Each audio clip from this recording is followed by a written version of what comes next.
안녕하세요. 근절자유시장 투동자연구소입니다. 오늘은 새마을금고에 대해서 한번 이야기해볼까 합니다. 요새 좀 새마을금고가 좀 나쁜 쪽으로 핫하죠. 지금 새마을금고에서 뭐 뱅크런이 일어나네 마네 하면서 지금 정부에서는 새마을금고에 뭐 이런 사태가 좀 진정되고 있다 뭐 이렇게 이야기를 하지만 아직도 좀 고민을 많이 하고 계시는 분들이 있는 것 같아요. 저도 새마을금고를 이용하고 있는 한 사람으로서 새마을금고 이번 사태에 대해서 뭐 사태라고까지는 좀 그렇죠. 뭔가 일이 터진 건 아니니까 그냥 새마을금고의 이번 위기에 대해서 한번 정리를 해볼까 해요. 일단은 이제 발단이라고 보기에는 좀 그렇지만 뭐 이번 새마을금고 위기가 딱 요 남양주 동부 새마을금고의 PF 부실이 터졌다 뭐 요거 때문에인 것 같진 않아요. 왜냐면은 작년부터 PF 대출권에 관련해서 제2금융권에 대한 그런 우려의 목소리가 굉장히 많았어요. PF 대출 관련해서 이제 뭐 기사나 이런 거를 보면은 댓글에 이제 터진다 하면서 이제 그렇게 댓글을 다는 사람들도 굉장히 많았고, 관심이 없거나 뭐 우려가 크지 않은 분들은 크게 동요하지 않으시겠지만 이런 거에 굉장히 동요하시는 분들이 엄청 많더라고요. 그래서 저축은행에 대해서 뭐 금리나 이런 거 얘기를 해주는 그런 영상에도 그런 얘기가 계속 지속적으로 달렸어요. 이제 상호협동조합과 뭐 상호저축은행들이 막 터질 일만 남았다 이런 댓글들이 제 영상에도 지속적으로 계속 많이 달려가지고, 저는 생각이 좀 다르지만 그렇게 생각하시는 분들은 뭐 제가 어떻게 할 수 있는 건 아니니까 뭐 그런 우려가 좀 많았는데 터질 게 터진 거죠. 갑자기 이제 PF 부실 내관이 터졌다 이런 기사가 뜨면서 PF 대출에 130억의 파산 위기가 있었고 6월 16일 날 남양주 동부 새마을금고가 이제 화도 새마을금고로 인수 합병이 됐죠. 그게 소문이 나면서 사람들은 어떻게 보면은 이제 망한 거라고 생각한 거죠. 그래서 이제 막 예금 인출을 하는 사태가 벌어졌는데, 소문이 일파만파 퍼지다 보니까 이제 예금이 7조 정도가 유출이 된 거예요.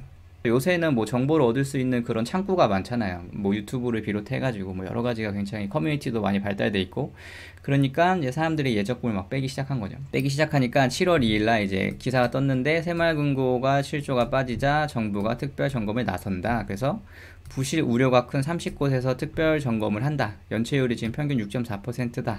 뭐 이렇게 해가지고 행정안전부에서 이제 특별 점검을 하겠다 뭐 이런 거였죠. 뭐 이런 기사가 떴는데, 새마을금고의 상태를 보면은 새마을금고는 생각하는 것보다 굉장히 작은 협동조합이 아니에요. 자산이 260조고 거래자 수가 2180만 명입니다. 지금 뭐 5천만 조금 넘으니까 지금 여기 써 있는 대로 3명 중 1명은 새마을금고 거래자예요. 그리고 금고 수가 1295개. 이게 본점 수고, 이 본점이 있고 이제 지점이 이렇게 있잖아요. 지점 수가 3218개. 그래서 금고 본점 수만 봤을 때는 뭐 30개를 점검을 한다? 그러면은 부실 우려가 있는 게 한 2.3% 정도 되는구나 뭐 이렇게 볼 수가 있죠. 이렇게 보면은 좀 큰 수치는 아닌데, 아무튼 사람들은 이제 돈을 잃기 싫어해서 은행을 이용하는 건데, 은행에서도 돈을 잃는다라고 생각하면은 이제 불안해서 잠을 못 자는 거죠. 이렇게 되는데 저는 이때까지만 해도 별로 관심이 별로 없었어요. 뭐 이때까지만 관심이 없었고 나중에 관심이 많았다 뭐 이런 거는 아니지만, 원래 저는 예금자보 한도 내에서는 뭐 별로 그렇게 크게 우려할 게 아니지 않나? 뭐 이렇게 생각을 했었거든요. 저희 카페에서도 저거에 관련해 가지고 좀 불안해 하시는 분들도 있고 이제 기사가 있어 가지고 댓글에 저는 뭐 이런 스탠스다 라고 이렇게 얘기를 했어요. 새마을금고 때문에 시끌시끌하네요. 불을 잘 끌지 번질지 흥미롭네요. 저도 4,500만원 새마을금고에 있는데 물론 뺄 생각은 없습니다 라고 이렇게 얘기를 했는데, 저렇게 이야기한 이유는 이제 예금자 보호 제도가 있기 때문이죠. 새마을금고는 독립된 개별 법인으로 1인당 5천만 원까지 보호가 됩니다. 근데 이제 본점이 있고 지점이 이렇게 있잖아요. 근데 이 본점끼리는 예금자 보호가 돼요. A 5천, B 5천 이렇게 있는데 이렇게 둘 다 청산당했다. 보통 협동조합에서는 이제 해산이라는 말을 쓰는데, 두 개가 이제 해산됐다 하면은 저는 5천만 원 예금자 보호가 되는 게 아니라 1억 예금자 보호가 되죠. 왜냐면은 각각 본점별로 법인이 달라가지고 각각 5천씩 되니까요. 근데 본점이 있고 지점 있으면은 이거는 이제 합산을 하겠다라고 이렇게 새마을금고 홈페이지에 써있죠. 본점금고에 관리하에 있는 분소의 경우 동일 금융기관으로 취급해서 본점과 분소의 예금은 합산됩니다. 그래서 뭐 요 부분만 알고 있으면은 크게 뭐 문제가 될 건 없지 않나? 뭐 이게 그렇게 크게 문제가 될 일인가? 라고 이렇게 생각했어요. 왜냐면은 새마을금고에 가입이 되어 있는 분들의 이제 평균 예금 잔액이 한 1,000만 원 정도라고 합니다. 1,000만 원 정도니까 막 정말 많은 금액을 한 지점에 몰빵해서 넣으시는 분들은 당연히 불안할 거라고 생각을 했어요. 저 같아도 불안하겠죠. 근데 그렇지 않은 분들이 대다수인데 왜 이렇게 불안해하지? 이렇게 생각했죠. 물론 그게 아예 이해가 안 간다는 얘기는 아니에요. 불안할 수도 있죠. 뭐 내가 불안하다는데 누가 뭐라고 하겠어요. 근데 저는 이제 전부터 예금자 보호를 믿고 있기 때문에 괜찮다라고 생각을 했거든요. 제가 예금자 보호를 믿는 이유가 왜냐면은 이런 은행권에서 예금 보호가 잘 이루어지지 않는다면은 그건 저만의 문제가 아닐 수 있기 때문이에요. 제가 만약에 주식을 하다가 어떤 기업이 파산을 해가지고 청산을 당했어요. 그래서 휴지 조각이 됐어요, 주식이. 그러면 이거는 저만의 문제일 수 있어요. 만약에 상황이 그렇게 된다면 저만의 문제이거나 아니면은 그걸 같이 뭐 투자를 했던 그런 주주들의 문제겠죠. 근데 만약에 은행권에 예금자 보호가 되는데 이게 이행이 안 됐다 하면은 그건 저만의 문제가 아니란 말이에요. 이건 국가적인 문제입니다. 국가적인 문제. 현대사회에서 가장 중요한 건 돈이 아니잖아요. 돈보다는 이제 신용이죠, 신용. 어차피 돈도 신용으로 이루어진 거니까요. 네가 만약에 10,000원짜리 지폐를 갖고 오면은 거기에 상응하는 물건을 줄게 라고 우리가 암묵적으로 지금 다 협의가 돼 있는 거잖아요. 근데 만약에 그 신뢰가 깨진다 하면은 화폐가 없어지겠죠. 화폐가 의미가 없는 거예요. 내가 이 사람한테 물건을 팔아서 10,000원짜리를 받아도 다른 사람한테 10,000원짜리를 줬을 때 물건을 못 받겠죠. 화폐에 대한 신용이 없어져 버리니까. 그거와 똑같이 예금자 보호를 하기로 했다. 근데 만약에 그거를 지켜지지 않았다. 근데 나라에서 그걸 그냥 묵인하고 지켜본다. 이 상황 자체가 좀 말이 안 되는 거예요. 만약에 그렇게 되면은 한국 사회에 대한 신뢰가 없어지는 거예요. 만약에 그런 일을 어떠한 집단이 당했다고 생각을 해보세요. 우리가 약속을 했는데 약속 이행을 하지 않았어? 법이라는 것도 사실 약속이에요. 우리끼리 한 약속이잖아요. 이렇게 법을 지키고 살자 하는 약속인데 만약에 그런 약속이 이행이 되지 않았어? 그럼 사람들은 어떻게 될까? 사람들이 과연 법을 지킬까? 그때부터 그냥 쉽게 얘기를 했지만 예금자 보호를 지켜지지 않는 상황에 대해서 경제하고 연관이 돼버리면은 나라에 굉장히 큰 문제가 생길 수 있을 거란 말이에요. 그래서 저는 예금자 보호를 이제 믿고 있는데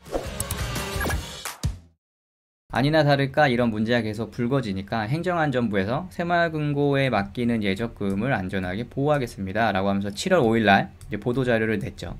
인수합병 시에는 고객 예적금 100% 이전 보호 및 피해가 전혀 없습니다.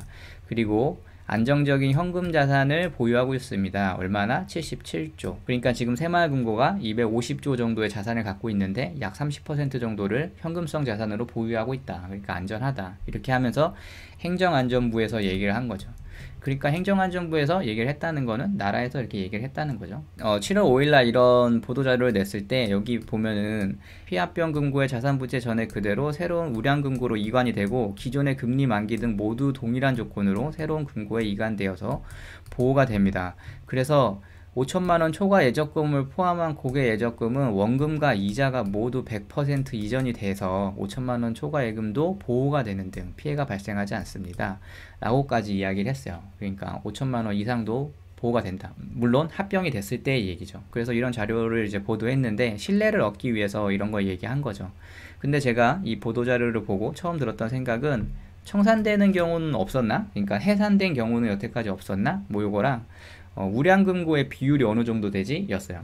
그러니까 해산이 되고 나서 우량금고로 편입이 된다며. 그러면 우량금고의 비율은 어느 정도 되는 거야? 아까 여기서 얘기했던 2.3% 외에는 다 우량금고야? 라고 이렇게 생각이 들었죠. 물론 이 이후에 또 기사가 난 거는 부실 지점 100개를 검사하겠다 뭐 이런 거였었어요.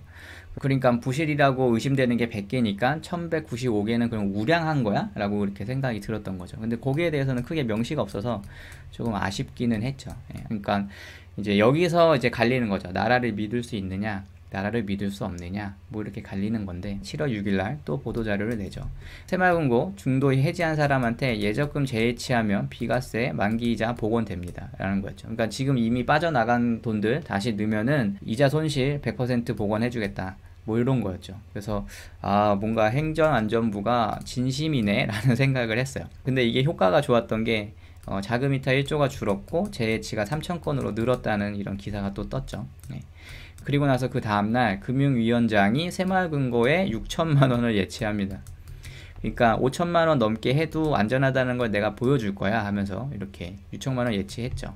예치도 하고 브리핑도 했는데 새마을금고 뱅크런의 유튜브 말고 정부를 믿어달라. 그리고 새마을금고 1인당 예금 5천만 원까지 보장을 한다.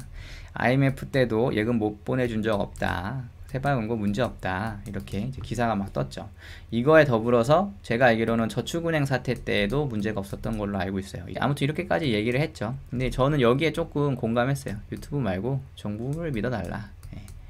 저는 여기에도 공감합니다. 비록 제가 유튜브를 만들고 이제 영상을 촬영하고 하지만 유튜브보다는 이런 정부에서 내려오는 공문이나 아니면 뭐 책이나 이런 것들이 좀 더 신뢰가 있다고 봐요. 사실 저도 이걸 얘기하고 있지만 말 그대로 제 생각을 얘기하는 것 뿐이잖아요. 그리고 더불어서 이런 이슈가 한번 터지면은 이 이슈를 빨아먹으려고 그냥 자극적으로만 얘기하는 사람들이 굉장히 많아요. 정말 새마을금고의 생리에 대해서 잘 알고 있다던가 이런 예금이나 뭐 금리나 이런 거에 관심이 많아가지고 원래 그런 채널이라던가 뭐 이런 게 아닌데도 이제 뭔가 자극적인 걸 뽑아가지고 이렇게 조회수를 빨려고 하는 사람들이 사실 많습니다. 유튜브에도 많기 때문에 뭘 믿어야 될지, 어떤 정보를 신뢰를 갖고 믿어야 될지 그거를 본인이 잘 판단을 해야 된다고 생각을 합니다. 이렇게까지 이제 금융위원장이 얘기를 했고 뭐 예금 듣는 것도 이제 퍼포먼스도 보여주고 하고 나서 그 다다음날 이틀 뒤에 거시경제 금융현황 간담회를 개최합니다. 그래서 예금 인출 둔화, 재해치 증가하면서 사태가 진정되고 있다 발표했고 건전성, 유동성 양호한 수준이고 예적금 100% 이전 보험이 전액 보장해 줄 거고 조기 안정화를 위해서 새마을금고 실무지원단을 꾸릴 거다 이렇게 얘기를 했어요. 여기에 누구누구 참석을 했었냐면은 기재부 장관, 행안부 차관, 한국은행 총재, 금융위원장, 금융감독원 원장. 그러니까 뭐 다 달라붙은 거죠. 다 달라붙어가지고 검토를 하고 나서 괜찮다 해가지고 10월 10일에 한국은행이 새마을금고 중앙회의 자금 조달을 돕고 정부 차입을 통해 유동성을 지원하기로 했다 이렇게 얘기를 했죠. 새마을금고는 뭐 채권을 발행할 수가 없어요. 채권을 발행할 수 없기 때문에 자금 조달을 받으려면은 다른 절차를 거쳐야 되는데 한국은행이 일단은 뭐 중앙회의 자금 조달을 돕겠다라고 얘기했고 이 새마을금고법 72조를 보면은 준비금 조성 등의 다음 각호의 자금으로 조성한다 해서 국가로부터의 차입금 이렇게 써 있어요. 그러니까 국가로부터 차입금을 할 수 있는 법률적인 토대가 있죠. 그러니까 이렇게 정부가 달라붙어서 다 괜찮다라고 얘기하고 있는 거예요. 근데 만약에 이게 거짓말이었다, 뭐 이행이 안 된다 하면은 진짜 난리가 나겠죠. 세계적으로 난리가 날 거예요. 한국의 신뢰도가 바닥을 치겠죠. 그러면은 세계적으로 봤을 때 이 나라에 투자를 하려고 하는 그런 국가는 없겠죠. 그렇기 때문에 이 사태는 진정이 되지 않을까 이렇게 생각이 들어요. 그래서 결론적으로 제가 생각한 거는 첫 번째 말하고 싶었던 거는 사실 불안하면 빼세요. 이렇게 얘기를 하고 뭐 이런 상황이 있었고 이렇게 나라에서 계속 얘기를 하는데도 불안할 수가 있거든요. 저는 이해를 할 수는 있습니다. 그래서 불안하면 빼시는 거고 일단 저는 안 뺄 거예요. 저는 안 뺄 거고 저는 새마을금고에 4,500만 원이 있습니다. 그러니까 이런 거 뭐 얘기하는 사람도 새마을금고에 돈도 없는 사람들이 이런 거 뭐 뺀다 안 뺀다 뭐 얘기하는 사람 되게 많은 것 같아요. 근데 저는 새마을금고에 돈이 있어요. 제가 1월인가 2월에 뭐 새마을금고에 대해서 막 얘기하면서 금리 괜찮은 게 있는 것 같다 이렇게 얘기를 한 적이 있었거든요. 그때 얘기한 거를 저는 가입을 했었어요. 4,500 가입을 해가지고 단리로 이제 매달 받는 그런 상품이었는데 잘 들어오고 있어요. 정해진 시간에 잘 들어오고 있고 저는 뭐 이거를 해지할 생각은 없습니다. 저는 없지만 뭐 판단은 각자 알아서 해야 되는 부분인 거죠. 한 달 정도의 기간 동안 나름대로 정부에서는 빠르게 대처했다고 생각을 해요. 뭐 기재부부터 시작해서 한국은행까지 막 달라붙어가지고 괜찮다 괜찮다고 이렇게 진정을 시키는 게 이제 좀 빠른 판단이지 않았나 뭐 이렇게 생각을 하고 그렇게 다 달라붙어서 진정을 시켜야 되는 이유가 있었을 거예요. 이유가 있었을 거라고 저는 생각을 하고 개인적으로는 예금자 보호를 믿고 있는 상태입니다. 그래서 오늘 이렇게 한번 정리를 해봤어요. 오늘 영상 도움이 되셨다면 좋아요, 구독하기, 알림 설정 부탁드리겠습니다. 감사합니다.